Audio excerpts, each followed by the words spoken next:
मयूरभंज जिला ररुआ ब्लॉक बाउंसपदर जो जो चाष जमी पाखापाखि बिजुलीर सुविधा नथिला सेठी बोरवेल बसिबो पंप चलिबो जमीरे जल माडिबो से कथा किए बा भाबिथिला हेले किए भाबु कि न भाबु बिना बिजुली रे किपरि चाषीर दुख दूरेई हेबो से कथा भाबिछंती एवं सतरे परिणत करिछंती मान्यवर मुख्यमंत्री नवीन पट्टनायक नेतृत्वाधीन ओडिशा सरकार।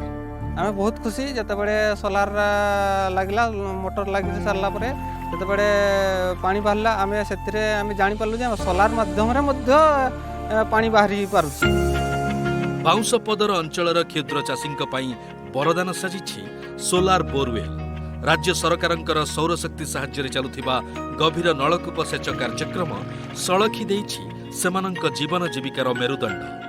जेते बळे आसिलो बोरवेल चलला पानी हला पनपरबा चाष हला माने पैसा हला आमे निजे वर्तमान चली पारुछु एवं पिला छुआ को पाठ भी पढौछु।